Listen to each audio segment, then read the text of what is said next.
hace un par de martes compartí un poquitín solamente de lo que voy a decir ahora y está en la epístola de Santiago, capítulo 1, versículo 12.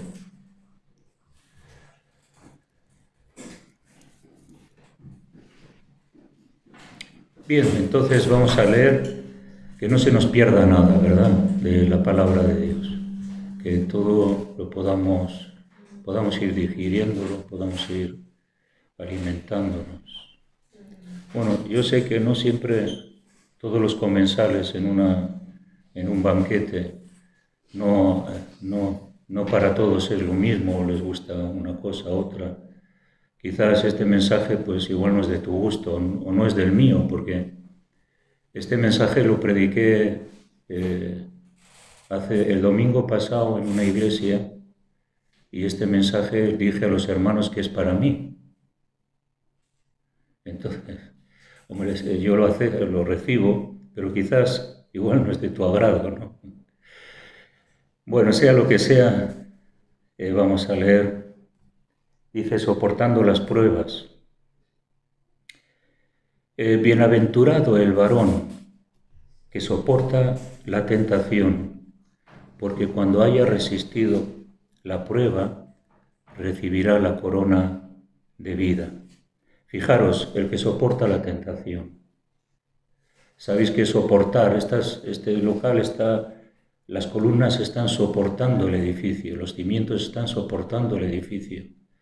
Entonces la tentación a lo largo de la vida está sobre nosotros, alrededor de nosotros. ¿Qué es soportar? Es aguantar. De tal forma que el edificio que hemos levantado con nuestra fe en Cristo Jesús, podamos resistirlo.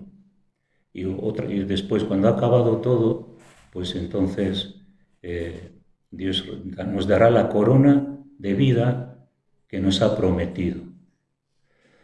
Así que la vida es un maratón, la vida puede ser larga o puede ser corta, pero la realidad es que tenemos que soportar como creyentes y tenemos que resistir la prueba. Y eso es a lo que Dios nos ha llamado. Aquí habla de soportar la prueba, pero en el griego habla de soportar la prueba toda la vida. No es un día de prueba, es toda la vida, con sus momentos de prueba, sus años de prueba, las dificultades. La vida va pasando y hay pues muchas circunstancias que tenemos que soportar y tenemos que resistir. Pero hay algo que sí que podemos hacer, que es soportar y resistir. ¡Aleluya! Eso sí que lo podemos hacer, porque somos nosotros, en el poder de Dios, que podemos aguantar los momentos más difíciles de la vida. Dice que cuando alguno es tentado, no diga que es tentado de parte de Dios, porque Dios no puede ser tentado por el mal, ni Él tienta a nadie, sino que cada uno es tentado cuando de su propia concupiscencia es atraído y seducido. Entonces la concupiscencia, después que ha concebido, da a luz el pecado, y el pecado, siendo consumado, da a luz la muerte. Amados hermanos, no erréis, toda buena dádiva, todo don perfecto desciende de lo alto, del Padre de las luces, en el cual no hay mudanza ni sombra de variación. Él, de su voluntad, nos hizo nacer por la palabra de verdad, para que seamos primicias de sus criaturas. Así que había un concepto equivocado de que Dios permitía que los creyentes podrían caer como consecuencia de la tentación y de la prueba.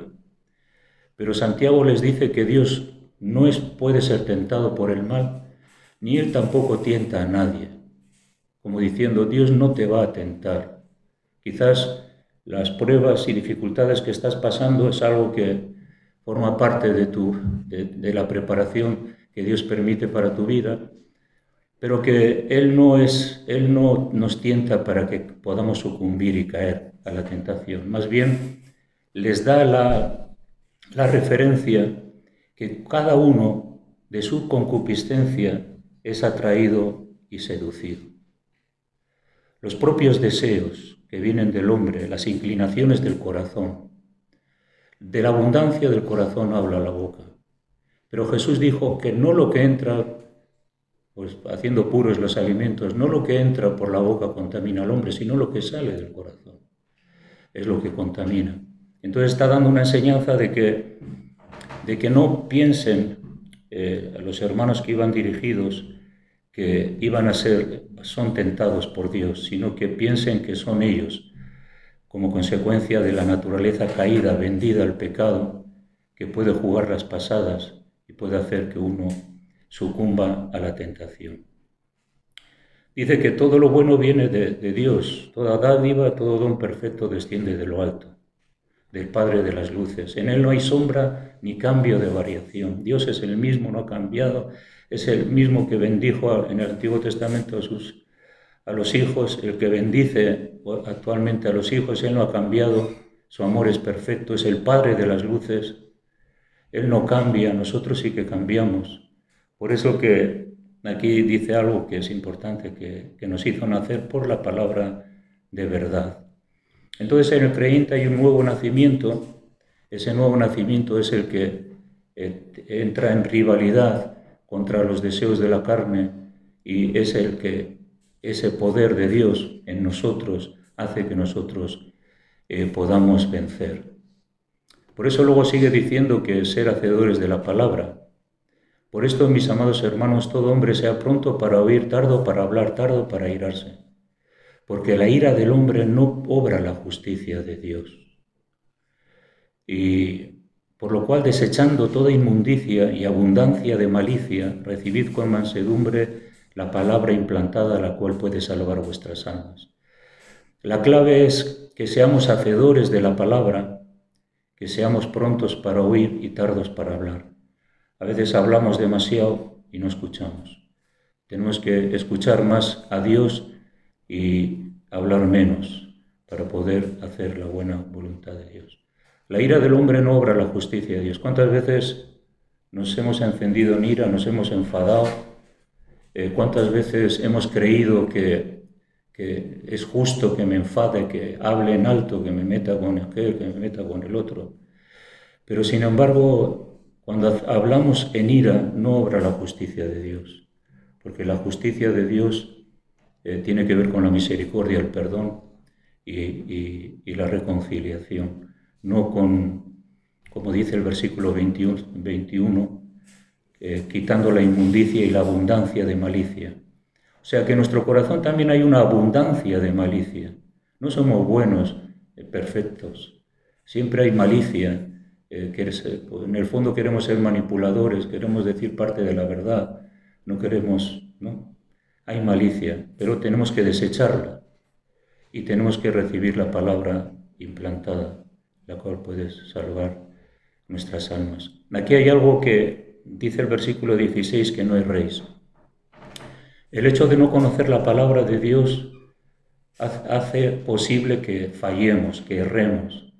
Una mala interpretación de la palabra de Dios hace que no alcancemos los objetivos de Dios y el conocimiento y la sabiduría. Por eso las cartas del Nuevo Testamento es una enseñanza para que nosotros nos podamos equipar para poder ser sabios y saber cuál es la buena voluntad de Dios. Y en ese sentido, dice aquí que la palabra implantada, algunos de vosotros igual tenéis algún tornillo en la rodilla o un implante óseo en alguna parte, se ponen muchos. Y esa palabra es como un implante, algo que ya forma parte de nuestra vida. Entonces, debemos que saber que la palabra de Dios tiene que ser parte inevitable, constante en nuestra vida. No la podemos desechar, tenemos que retener, porque ha sido implantada por Dios. Y necesitamos no errar, ¿no? Errar significa pues extraviarse. Y bueno, comentaba también que ¿cuántos creyentes están extraviados? ¿Cuántos creyentes andan extraviados? ¿Cuántos creyentes andan desorientados? ¿Cuántos creyentes con falta de conocimiento y de entendimiento, y donde desarrollan y viven sus propios caminos y sus propias verdades? Entonces,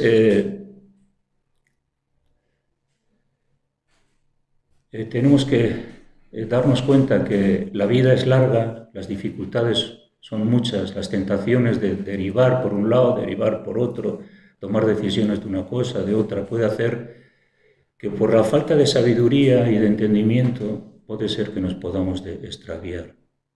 Y el extravío es como un engaño, que dice la Biblia que a veces nos engañamos a nosotros mismos.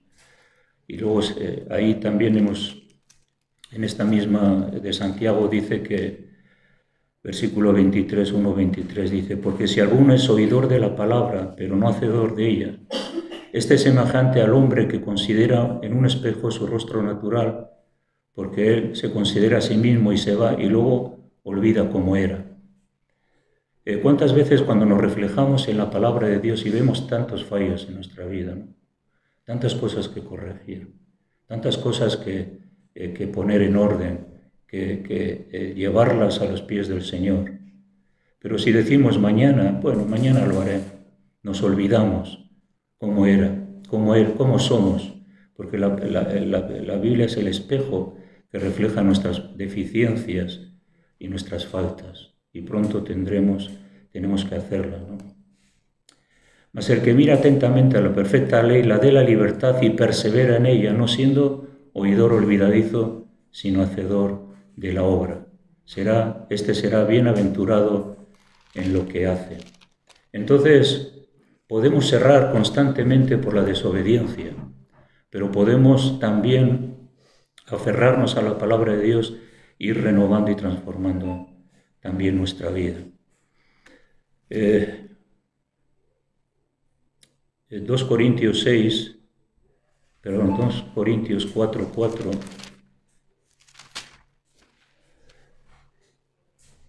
dice que en los cuales el Dios de este siglo cegó el entendimiento de los incrédulos para que no resplandezca la luz del Evangelio de la gloria de Cristo, el cual es la imagen de Dios.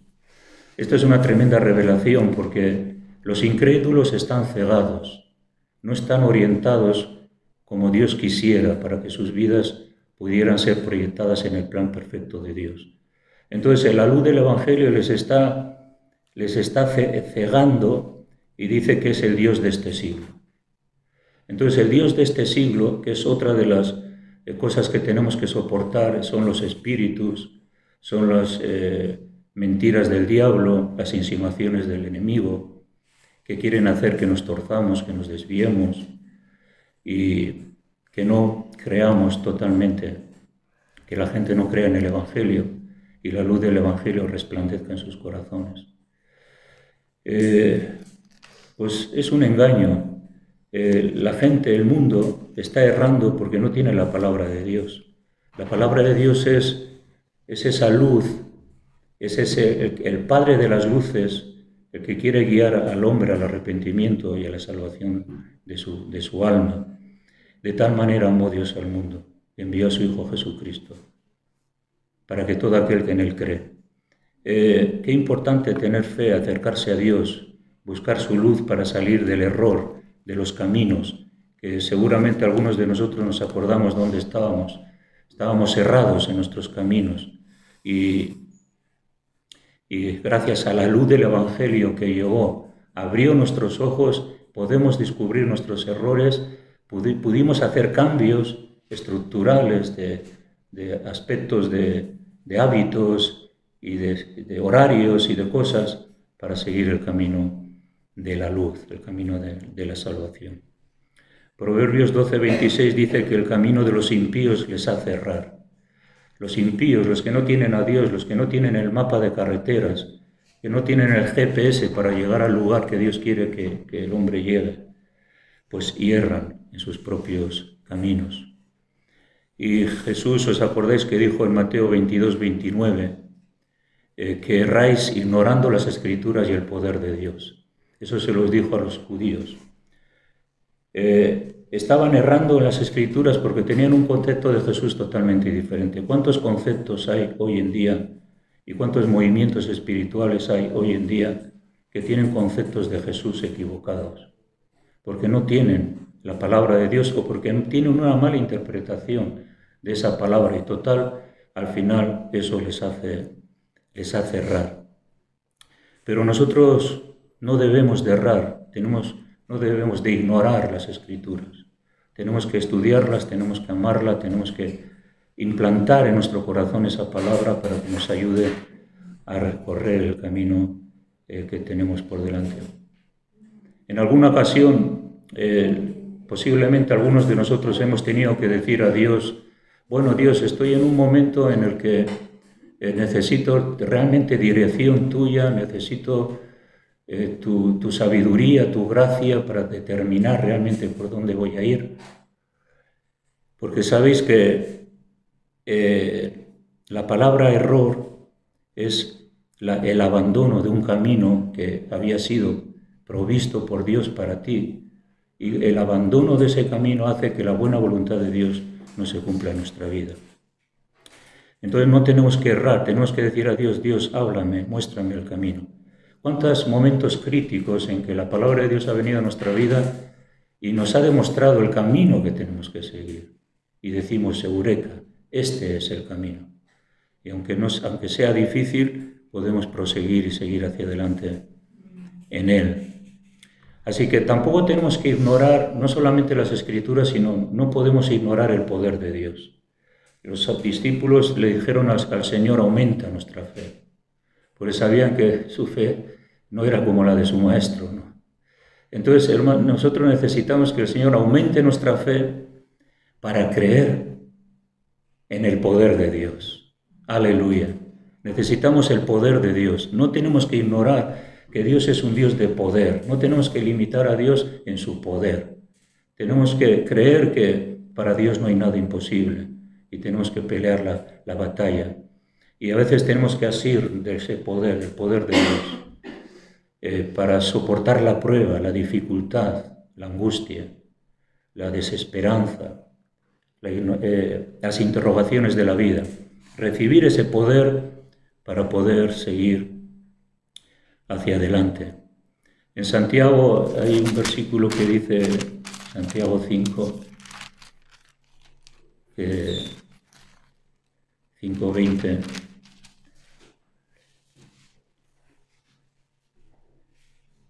Bueno, 19 vamos a leer, dice, hermanos, si alguno de entre vosotros se ha extraviado de la verdad y alguno le hace volver, sepa que el que haga volver al pecador del error de su camino, salvará de muerte un alma y cubrirá multitud de pecados.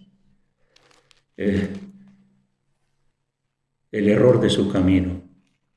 Y aquí en Santiago está hablando con anterioridad de que hay hermanos que se desvían y además se desvían con justificaciones personales, con una seguridad en sí mismo, toman decisiones drásticas, toman decisiones que dañan a los demás y sin embargo el camino de Dios es un camino en el que vamos encontrando paz también, y su presencia y su protección y su empuje para poder seguir adelante sin forzar nada.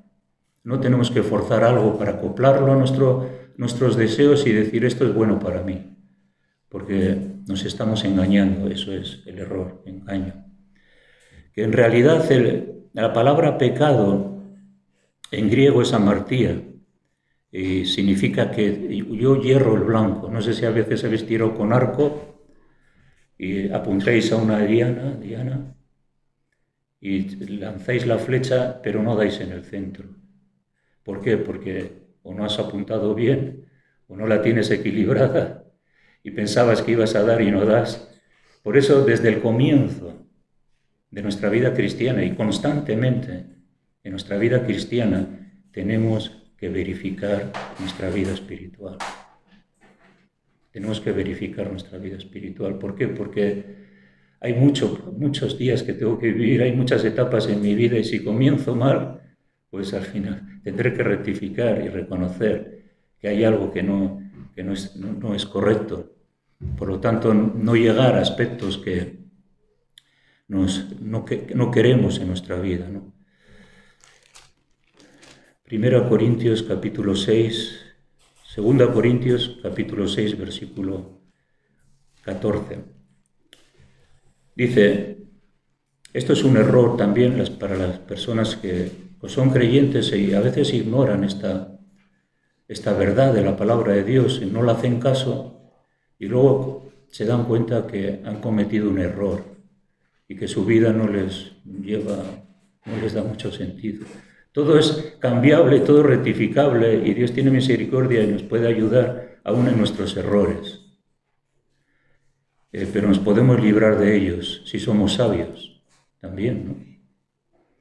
Dice, no os unáis en yugo desigual con los incrédulos. Porque ¿qué compañerismo tiene la justicia con la injusticia? ¿Y qué comunión la luz con las tinieblas? ¿Y qué concordia Cristo con Belial? ¿O qué parte el creyente con el incrédulo? ¿Y qué hay de acuerdo hay entre el templo de Dios y los ídolos? Fijaros, porque vosotros sois templo del Dios viviente. Como Dios dijo, habitaré y andaré entre ellos y seré su Dios. Ay, hermanos, ya nos gustaría, ¿no?, que tendríamos plena apertura, pleno deseo, pleno anhelo de que Dios habite en mi vida, entre nosotros, y que Él sea nuestro Dios. Y luego dice,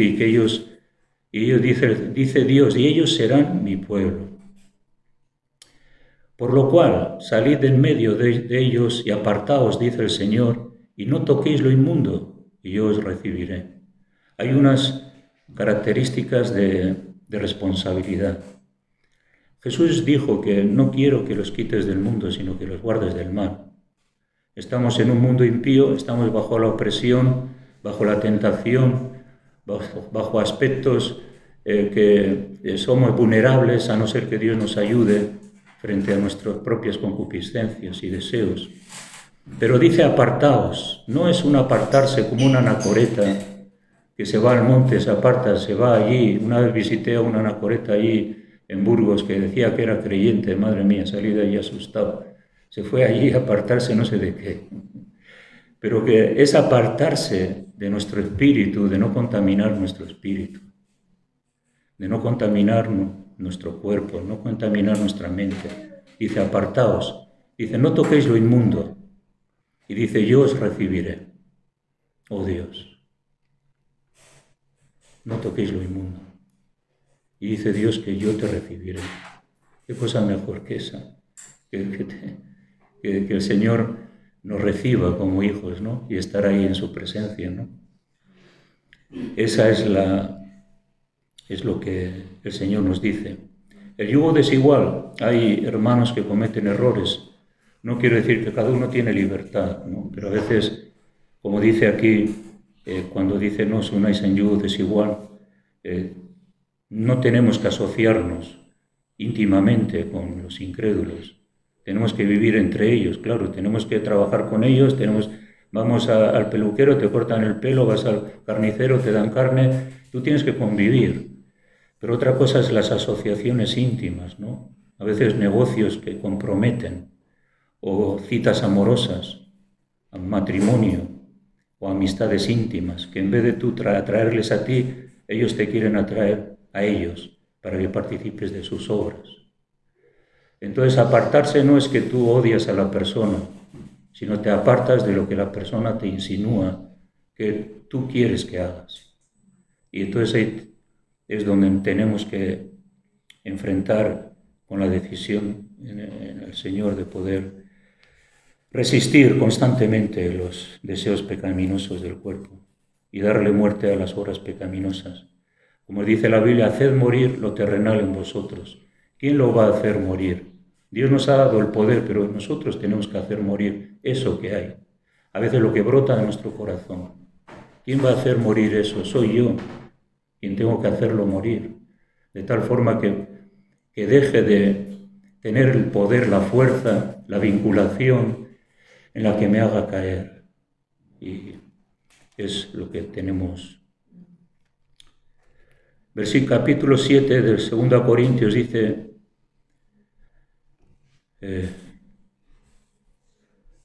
hermoso versículo, dice, así que amados, puesto que tenemos tales promesas, limpiémonos de toda contaminación de carne y de espíritu, y perfeccionando la santidad en el temor de Dios. Las promesas que hay por tu vida de santidad, por mi vida de santidad, escucha, merece la pena.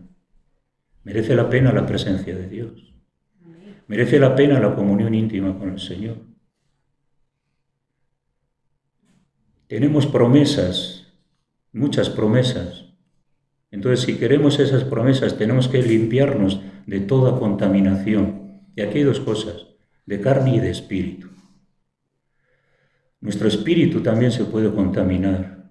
Nuestra carne se contamina por los pecados sensuales o de sexualidad. Si yo no estoy casado y estoy teniendo relaciones con otra persona, estoy cometiendo adulterio. Mi carne se contamina, como dicen Corintios.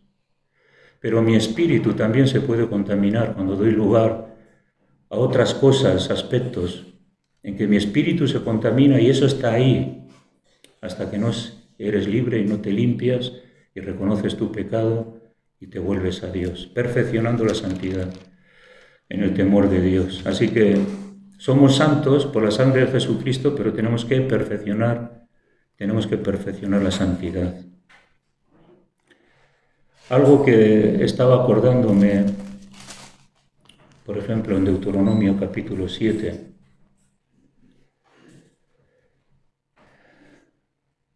cuando Dios habló a Moisés y dice en cuanto a los, vamos a leer desde el principio, 7.1, cuando Yahvé tu Dios te haya introducido en la tierra en la cual entrarás para tomarla y echado delante de ti a muchas naciones, al Eteo, al Gergeseo, al Amorreo, al Cananeo, al Fereceo, al Heveo, al Jebuseo, 7 naciones, mayores y más poderosas que tú. Claro, eran mayores y más poderosas, pero Dios estaba con ellos. Y cuando Yahvé tu Dios te haya entregado delante de ti y hayas derrotado y destruido del todo a esas naciones cananeas, no harás con ellas alianza, ni tendrás de ellas misericordia, y no emparentarás con ellas. No darás tu hijo a su hijo, ni tomarás a su hija a tu hijo, porque desviará a tu hijo del pos de mí. ¿Cuántos buenos deseos y pretensiones a veces hay cuando tú, cuando te juntas con una persona que no es creyente y quieres tener una relación estable? Pero a la vez ocurre esto, que en vez de a veces volverse la persona a lo que tú crees, es al revés, tú te vuelves a la otra persona. Y esto es así.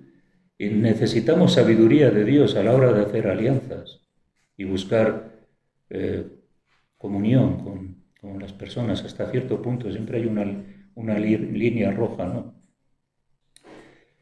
Mas si así habéis de hacer con ellos, versículo 5, sus altares destruirás y quebrarás sus estatuas y destruirás sus imágenes de acera y quemarás sus esculturas de fuego. Esto es lo que Dios le dijo a Moisés, que no permitas que haya esculturas, que haya templos, tienes que arrasar, limpiar, tienes que convivir en una tierra donde se adora al único Dios y donde no existe esa tentación de volver a la idolatría. Porque cuando salieron de Egipto también querían volverse atrás. Iban al camino a Canaán y querían volverse atrás a la esclavitud de antes. Y no discernís a veces, dice, bueno, pues es que yo recuerdo perfectamente cuando me convertí, era como la voz del enemigo que me decía, pero si antes estabas mejor, vuélvete, sigue pecando, si te lo pasabas bien.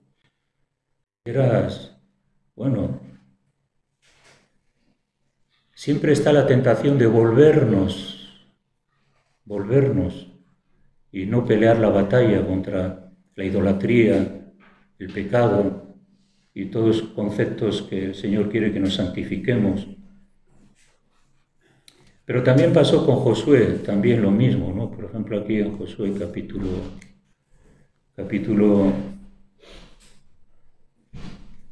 15, versículo 63, dice: mas los jebuseos que habitaban en Jerusalén, los hijos de Judá, no pudieron arrojarlos. ¿Sabéis que Josué fue el que les llevó a la tierra prometida? Moisés se quedó atrás. Y dice que los hijos de Judá no pudieron arrojarlos y han quedado el jebuseo en Jerusalén con los hijos de Judá hasta hoy. Versículo 10 dice: pero no arrojaron, versículo 16 de Josué, capítulo 16, versículo 10. Pero no arrojaron al cananeo que habitaba en Gezer, antes quedó el cananeo en medio de Efraín hasta hoy y fue tributario. La tentación estaba tanto en la conquista de Moisés como de Josué, decir, bueno, no les desechamos de todo, están ahí, que sean tributarios. Pero siempre la exhortación era que esa idolatría que habían dejado a su alrededor, que no había sido quitada, era la tendencia a volverse la idolatría. Y vemos a lo largo de la historia de Israel que eso acontecía constantemente. Estaba ahí ese pueblo con su idolatría, con sus cultos a dioses, y el pueblo iba en pos de ellos. No sé si os acordáis, estaba acordándome de algunos conquistadores como Hernán Cortés y Alejandro Magno, que os acordáis de esa frase que dijo que vamos a quemar las naves y vamos a ir hacia adelante porque para atrás no podemos ir.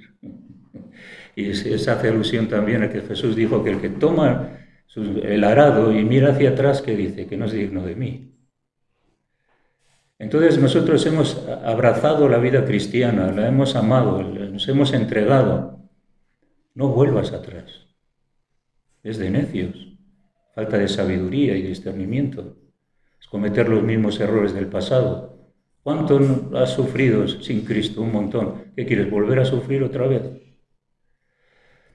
Y en ese sentido, Hernán Cortés, que creo que fue que descubrió, conquistó México, y Alejandro Magno, un tremendo conquistador que también dijo, vamos a quemar las naves y aquí damos la vida por aquello que hemos decidido hacer. Y nosotros somos así. Tenemos que dar la vida por aquello que un tiempo atrás decidimos hacer. No nos volvamos atrás.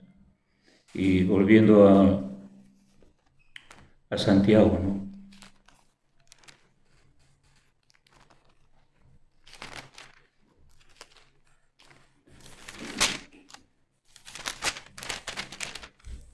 No tenemos que dar concesiones al enemigo. ¿Sabes qué es dar una concesión? Pues a veces decir, bueno, ahí está esa idolatría, ese pecado, y bueno, puedo permitir que esté ahí en mi vida, total. Pero contra más concesiones das al pecado, más te acercas, como Lot, más se acercaba a Sodoma y Gomorra.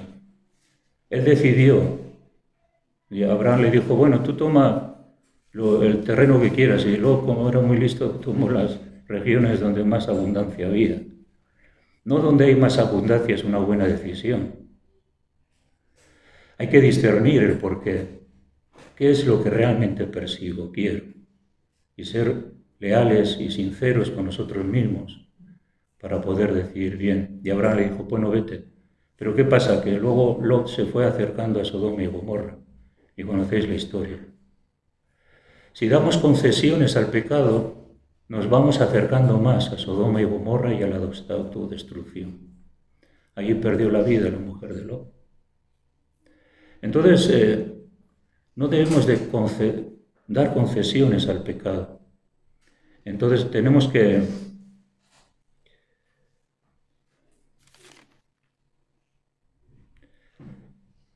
vamos a leer Santiago 1:12. Hay algunas cosas más, pero vamos a dar un tiempo de alabanza.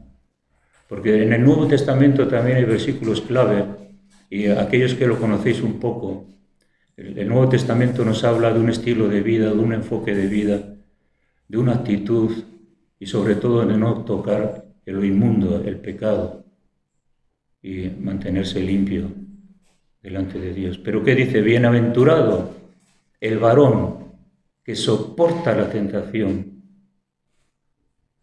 ¿Cuántas sugerencias a lo largo del día? ¿Cuántas situaciones específicas de opresión y de que el diablo te lo pone fácil? Pero sin embargo tenemos que tener esa convicción que somos ciudadanos del cielo, sobre la tierra, y que esto pronto pasa, las aflicciones pronto pasan. Y dice aquí que recibirá la corona de vida. Bienaventurado el varón que soporta la tentación, porque cuando haya resistido a la prueba, recibirá la corona de vida. ¡Aleluya! Gloria a Dios. Amén. Entonces, niégate a ti mismo. Haz morir en ti todo aquello. Ven a la cruz. Mírate allí crucificado con Cristo. Y haz posible que esa vida esté contigo. La vida del Señor. Qué mejor que la compañía, la presencia de Dios. No queremos otra cosa, no queremos la presencia de Dios. Y la presencia de Dios es... ¿Quién cambia la presencia de Dios por algo más? Yo creo que sería una persona muy necia. Muy necia. Necesitamos la presencia de Dios. Así que, hermanos, soporta la prueba, la dificultad. Te quiero decir que, bueno, que queda poco, que también vas a salir de la prueba y de la dificultad, que no siempre van a estar. Así que alégrate, cada vez que pasa el día queda menos. Bueno, y veo que ahí el reloj ya va cumpliendo el tiempo. Pero vamos a dar un tiempo de alabanza. Déjanos ver tu poder.